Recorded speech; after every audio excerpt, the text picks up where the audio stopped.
আন্তর্জাতিক বাংলা সংবাদে সবাইকে স্বাগত। সুপ্রিয় দর্শক শ্রোতা, পৃথিবীতে চলছে তৃতীয় বিশ্বযুদ্ধের আনাগোনা। ইরান ইসরায়েল চলছে পাল্টাপাল্টি হামলা, লেবানন যুদ্ধবিরতিতে সেখানে যুদ্ধ চালাচ্ছে ইসরায়েল এবং আমেরিকা। জানিয়ে দেব আমাদের হাতে থাকা সর্বশেষ আন্তর্জাতিক আপডেট বাংলা সংবাদ। শুরুতেই থাকছে সংবাদ শিরোনাম, এরপর জানাবো বিস্তারিত। ইরানকে চারদিক থেকে ঘিরে ফেলেছে যুক্তরাষ্ট্র।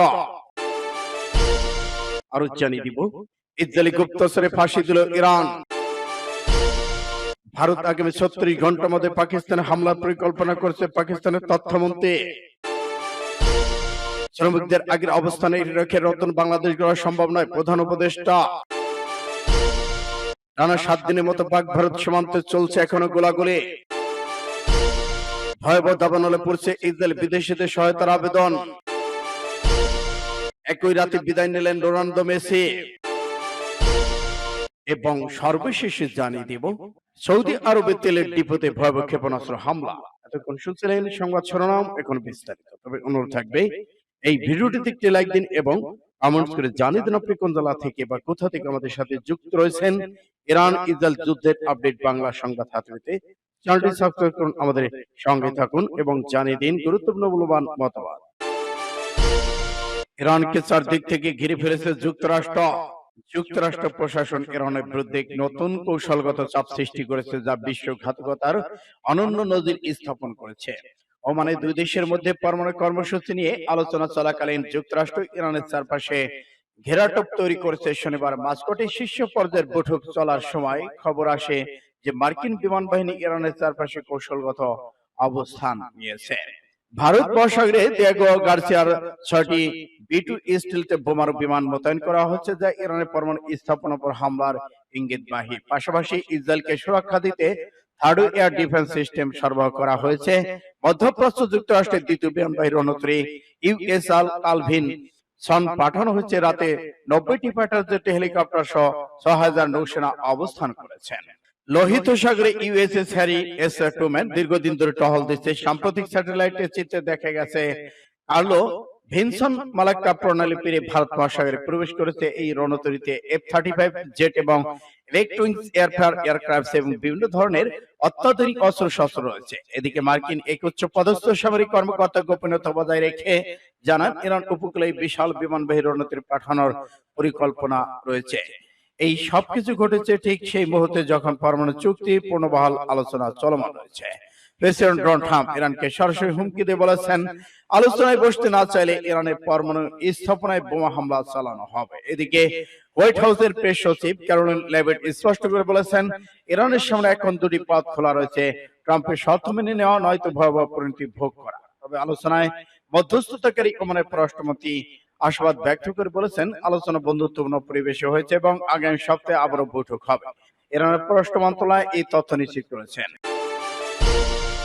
ইসরায়েলি গুপ্তচরে ফাঁসি দিল ইরান। ইসরায়েলি গোয়েন্দা সংস্থা মোসাদের সহযোগিতার অভিযোগে ইরানের এক ব্যক্তিকে ফাঁসি দেওয়া হয়েছে। মোহসেন লাঙ্গাসেনি নামে এক ব্যক্তির ফাঁসি কার্যকর করা হয়েছে। ইরানের বিচার বিভাগের বার্তা সংস্থা মেজানে বরাদ্দে জানানো হয়েছে, ২০২০ সাল থেকে ২ বছর ধরে মোসাদের জন্য লজিস্টিক প্রযুক্তিগত অভিযানিক সহায়তা দিয়েছিল তিনি।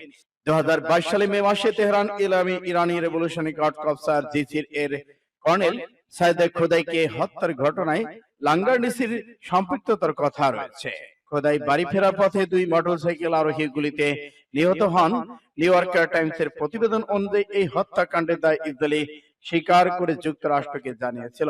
মেজান জানিয়েছে, লাঙ্গারনিসির খোদাইয়ের গতিবিধি পর্যবেক্ষণের জন্য একটি মোছা সাইকেল কিনেছিল এবং হত্যাকাণ্ডের সময় সেখানে উপস্থিত ছিলেন।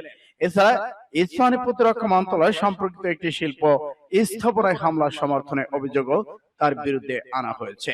ইরান দাবি করেছে, এই অভিযানের সঙ্গে লাঙ্গারনিসিনের যোগসূত্র প্রমাণ, ব্যাপক গোয়েন্দা প্রযুক্তিগত প্রমাণ রয়েছে এবং তিনি তার সম্পৃক্ততা পুরোপুরি স্বীকার করেছেন।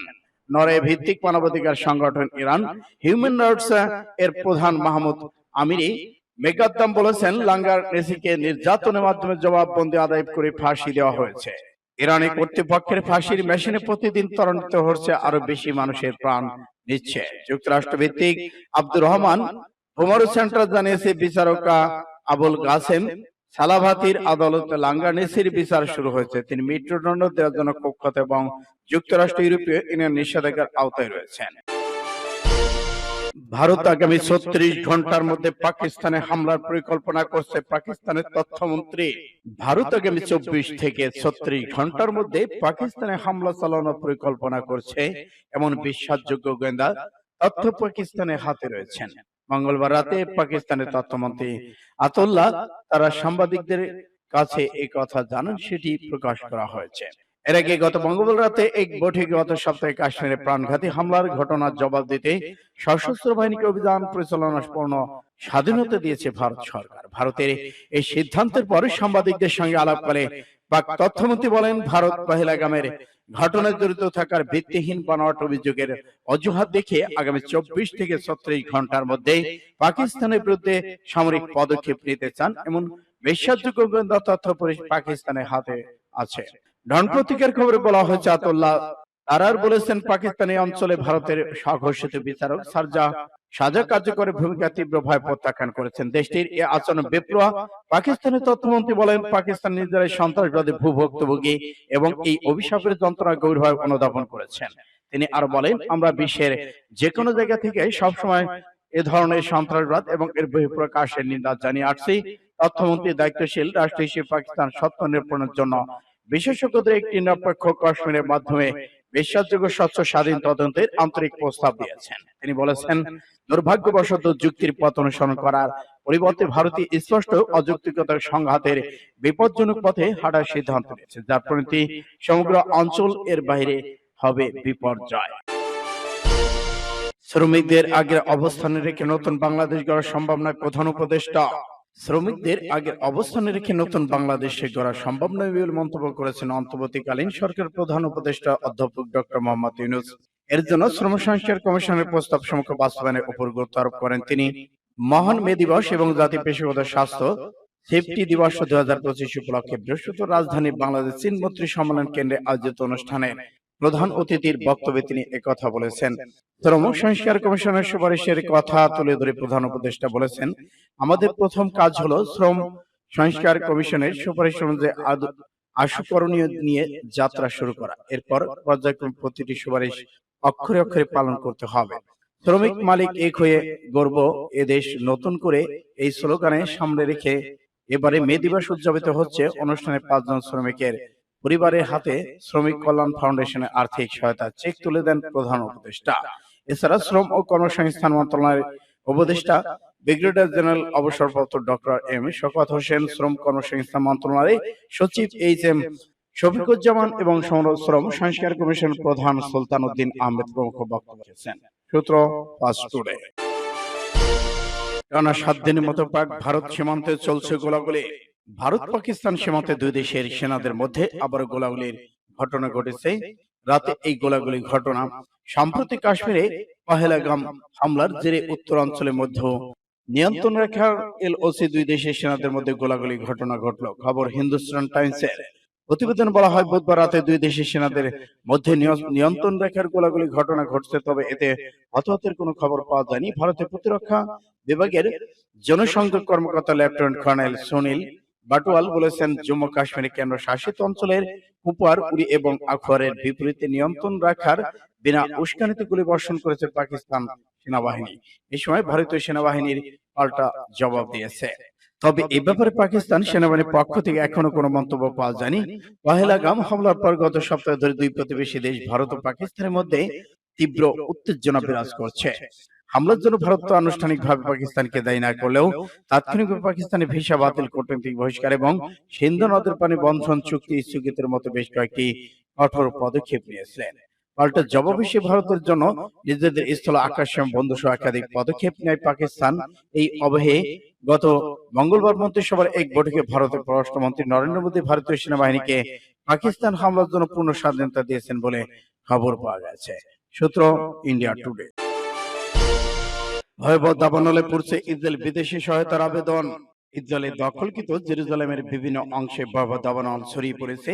এরই মধ্যে স্থানীয় বাসিন্দাদের সরিয়ে নেওয়া হয়েছে এবং একটি প্রধান মহাসড়ক বন্ধ করে দেওয়া হয়েছে।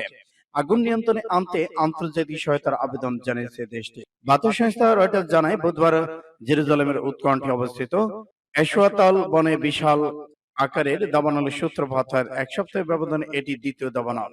সামাজিক যোগাযোগ মাধ্যমে ছড়িয়ে পড়া ভিডিওতে দেখা যায়, জেরুজালেম থেকে তেল আবিব পর্যন্ত চলাচলের প্রধান রুট ১ নম্বর মহাসড়কে আগুন চলছে। আশপাশে পাহাড়ের চূড়ায় ঘন ধোঁয়াশা কুণ্ডলী দেখা যাচ্ছে। একই সময় অনেকেই গাড়ি ফেলে পালিয়ে যেতে বাধ্য হয়েছে।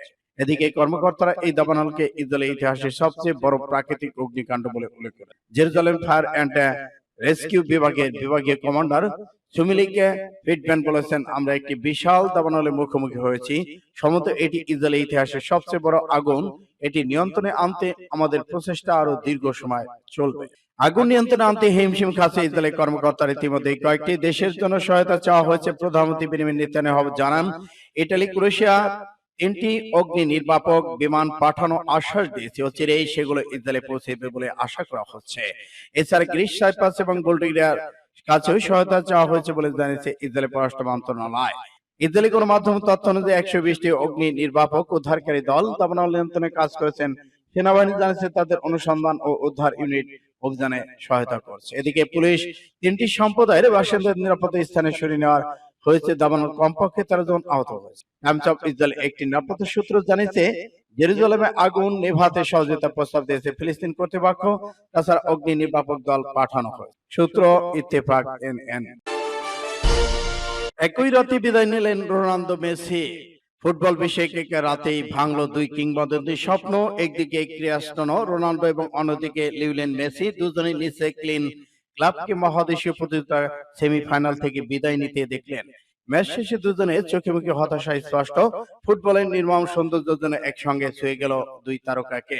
বয়স ৪০ ছুঁয়ে জয়ের তৃষ্ণা একটু কমেনি রোনালদোর। বুধবার রাতে সৌদি আরবের জেদ্দায় এফসি চ্যাম্পিয়ন লিগের সেমিফাইনালে জাপানের কাওয়াসাকি ফ্যান্তেলের বিপক্ষে ৩-২ গোলে হারে তার ক্লাব নাসর।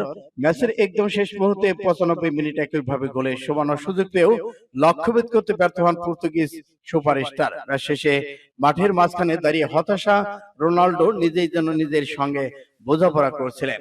হাত নাড়লেন, একবার তাকালেন আকাশের দিকে, সেখানে যেন প্রশ্ন ছিল প্রতি উত্তর। এই ম্যাচে হারার মাধ্যমে রোনালদোর সৌদি ক্লাব ক্যারিয়ারে বড় শিরোপাহীন থাকার বৃত্তটিও অটুট রইল। আল নাসেরে যোগ দেওয়ার পক্ষ থেকে এখন পর্যন্ত বড় কোনো ট্রাফিক দেখা পাননি তিনি।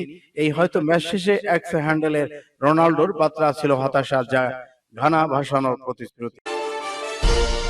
সৌদি আরবের তেলের ডিপোতে ক্ষেপণাস্ত্র হামলা। সৌদি আরবের জেদ্দায় একটি তেলের ডিপো, রিয়াদের বিভিন্ন স্থান রকেট ও ড্রোনের সাহায্যে ক্ষেপণাস্ত্রের খবর। হামলায় সৌদি রাষ্ট্রায়ত্ত তেল কোম্পানি আরামকোর ডিপোতে আগুন ধরে যায়। আরামকোর জেদ্দা একটি তেল ডিপোতে ইয়ামানে হুথি বিদ্রোহী হামলা চালিয়েছে বলে অভিযোগ উঠেছে। হামলার ব্যাপারে প্রাথমিক সৌদি আরামকোর পক্ষ থেকে কিছু জানানো হয়। দীর্ঘদিন ধরে হুথিদের টার্গেট ছিল এটি। গত শুক্রবার হুথির সামরিক মুখপাত্র ইয়াহিয়া সারি জানান, তারা ক্ষেপণাস্ত্র দিয়ে আরামকোর স্থাপনা ড্রোন দিয়ে রাশো তনুরা সহ আরেকটি তেল শোধনাগারে হামলা চালিয়েছে। একটু পরেই বার্তা হামলায় বিষয়টি নিশ্চিত করেন ইয়াহিয়া। এদিকে হুথিদের এই হামলার নিন্দা জানিয়েছেন যুক্তরাষ্ট্রের। আগে সৌদি আরব বিভিন্ন স্থাপনায় হামলা চালিয়েছে হুথি বিদ্রোহীরা। সম্প্রতি জ্বালানি উৎপাদন বিনিয়োগে বাড়ানোর ঘোষণা দেয় সৌদি আরবের রাষ্ট্রায়ত্ত তেল কোম্পানি আরামকো। ২০২১ সালে দ্বিগুণ মুনাফা অর্জনের খবর আসার পর থেকে ঘোষণা দেয় বিশ্বের অন্যতম বৃহত্তর কোম্পানি। সূত্র আল জাজিরা।